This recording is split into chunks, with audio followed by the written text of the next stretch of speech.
Most people light their charcoal, close the lid, and just hope it works out. No system, no structure, no control. It's the same routine every weekend. Guess the vents, guess the fire, guess the finish. But what if you didn't have to guess? What if you could track every decision, every temperature shift, and know exactly what to do before the fire ever got away from you? Today we're cooking 4 Boston butts on the char griller smoking chair, but we're not using the firebox. We're building our fire right inside the main chamber using the Minion Method, structured in a perforated aluminum tray. That tray keeps the coals tight, the airflow steady, and the fire under control. And yes, it's completely safe. We're nowhere near aluminum's melting point. But the real difference isn't just the setup, it's how we manage it. We're tracking everything in real time. Grate level temps, internal readings, vent positions, even the weather, outside temperature, humidity, cloud cover. It all goes into the fire management log. That's how we stay ahead of the fire instead of chasing it. What you're about to see isn't theory, it's just fire control in action. Tracked, logged, and managed in real time. No guesswork, no vent panic, just a structured system doing exactly what it's supposed to do. Let's step into the first check-in. So we're just coming in now for our first 30-minute check-in. We just did that, and we've got our data recorded. So right here is our time, 12:48. And look at our temperatures that we're seeing on the at grade level from our Thermal Pro. So that's telling us that our temperatures are rising. We're about to where we want to be, right? We want to be in that 250 zone, and we're working our way there, so that's good. Internal temp of our meat, we're not going to track that. Did we have to add any fuel? Nope, we're good because our temperatures are increasing. We're not gonna add any fuel. Did we make any vent adjustments? No, we did. We started with the vents wide open and we're gonna leave them wide open. I like starting with the vents wide open when I'm using the Minion Method. I wanna make sure I have good drafting and we want that dirty smoke to clear out of there. When you're running with the Minion Method, you may see some of that dirty smoke in the very beginning, and that's normal. But over time, your smoke should get cleaner and cleaner, and that's what we're seeing now. So when we went in for this 30-minute check-in, we are seeing clean smoke, and I'll capture that over here as well. So our vents, we're gonna stay with fully open. Notes here, temps are rising, no changes needed. And then I'm gonna put down here, our smoke is cleaning up. Yeah, I'll make a note right here to say our smoke is looking cleaner. We're coming in for our check-in. It's a 118 check-in, and just take a look and see how we're doing.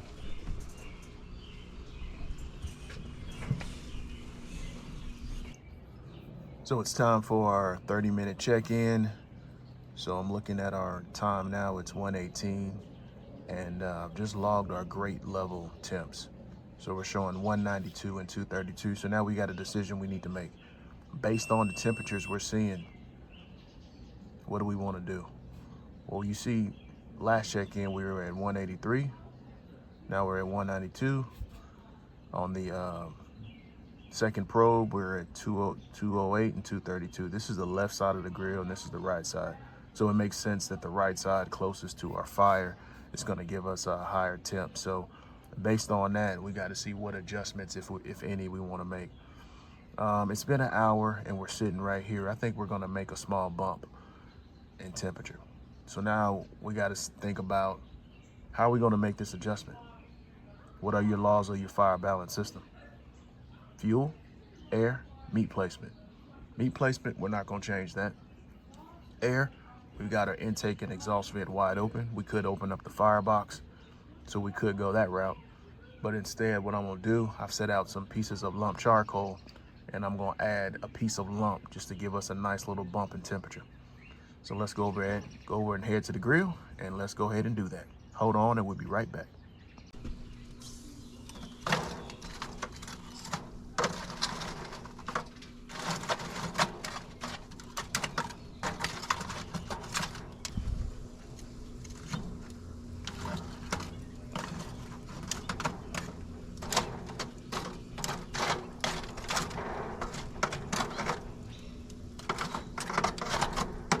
So we just added some lump charcoal, and what I'm gonna do now, I'm just gonna sit here with the lid open and just make sure this lights.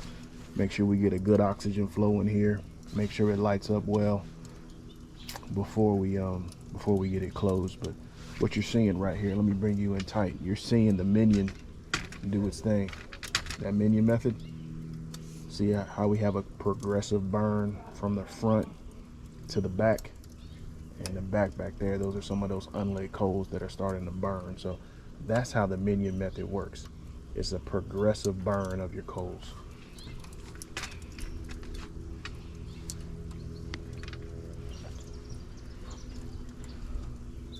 So it looks like this is starting to catch. I like what I'm seeing.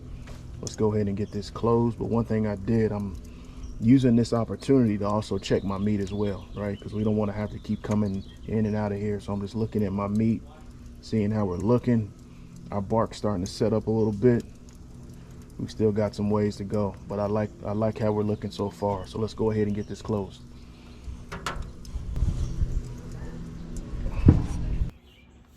So now it's time for our 30-minute check-in. So let's make some decisions on what, if anything, we need to do. So the time is now 1:48 p.m. I just glanced at our probes. Left side of the grill is reading 183. Right side is reading 208. So what do y'all think we should do?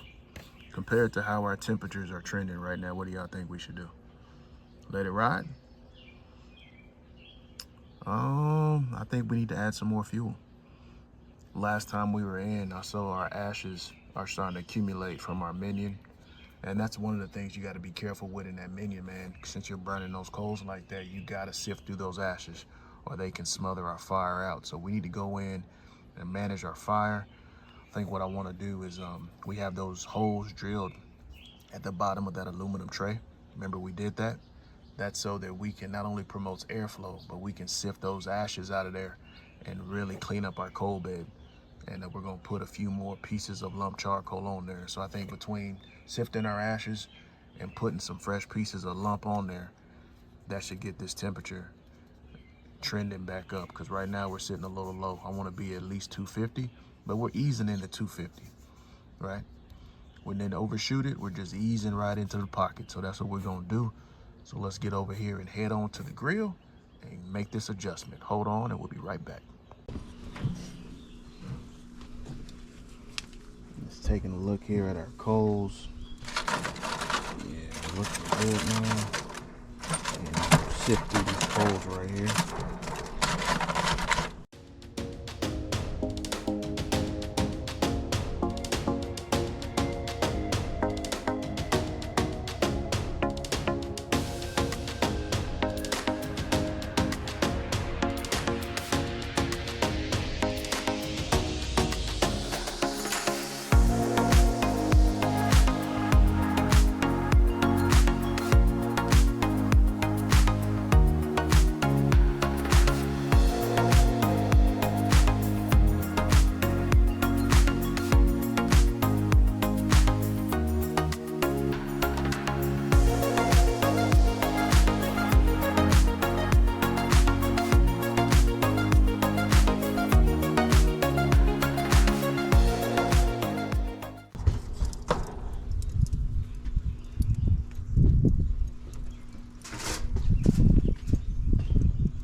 So we just took our necessary actions. Remember, this was our temperature. And what I decided to do, I added a full bed, pretty much of lump charcoal to help replenish that bed of coals from our Minion. And we also sifted through the coals. Remember, you want to get those ashes out of there, especially when you're using the Minion method. Those ashes can build up on you.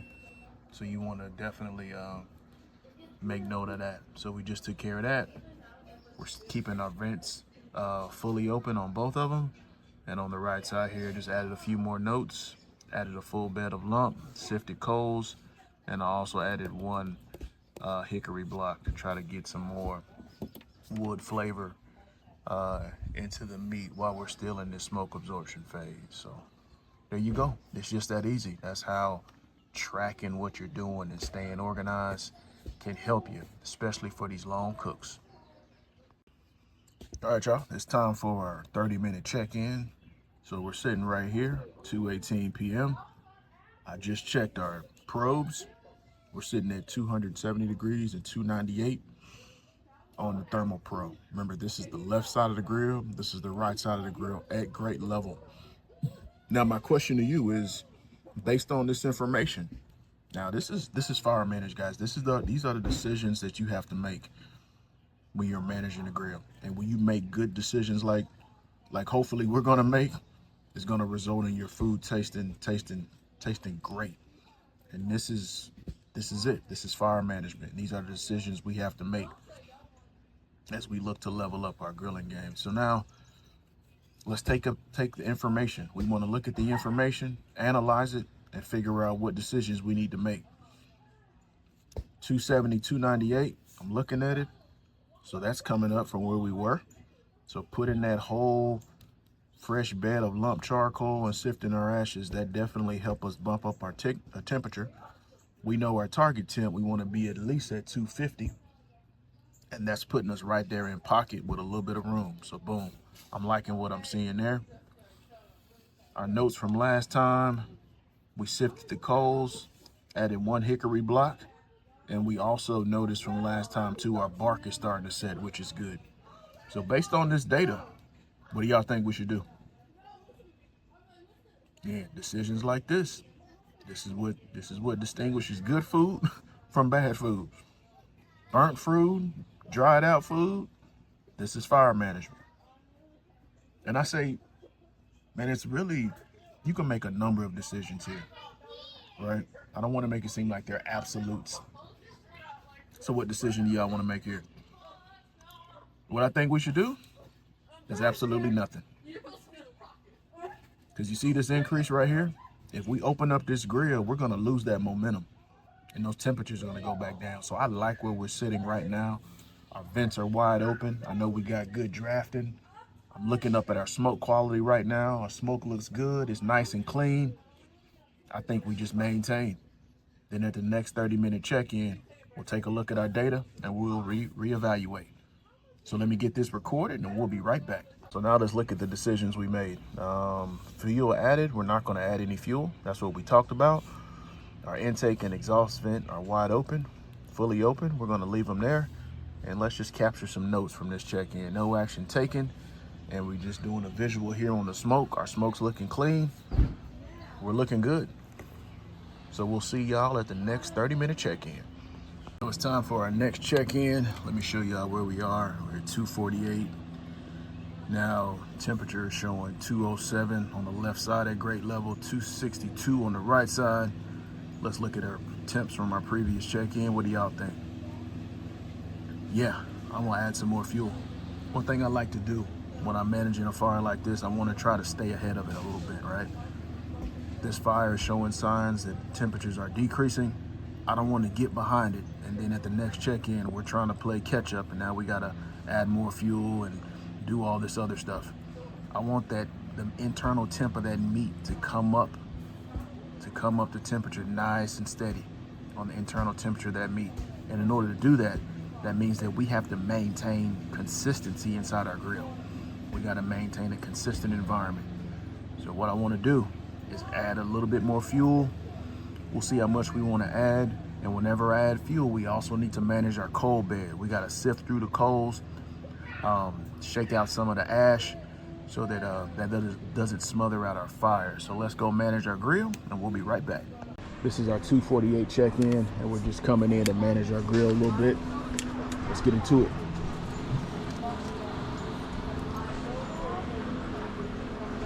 Bark looks good, man. Bark looks good right there.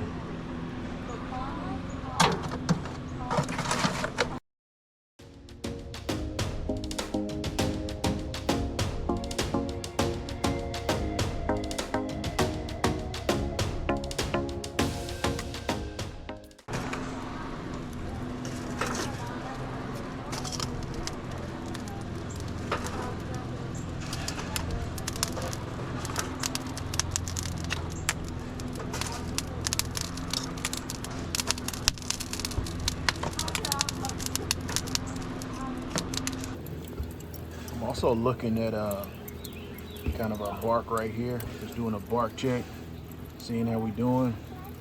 Oh yeah, that bark feels good, man. We're setting up nice. Yeah, bark feels nice. They look nice, look good. What I'm looking for, I know this side, man, it's been seeing a lot of this fire since it's sitting right here. I think it's time for us to do some rearranging. So what I want to do is I want to kick these to the back, move these two over here, and move these two right here to kind of make sure we're going evenly right now. So let's go ahead and get y'all situated, and we're gonna do that.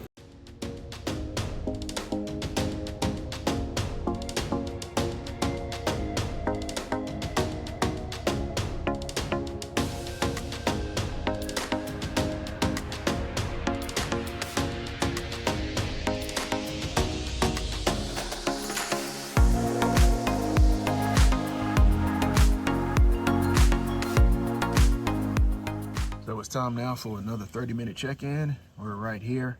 I've already logged our temps. We're showing 246 and 300 at great level. And we're also tracking internal temps now. We just crossed over 100. So we're using our Typher to track internal temps.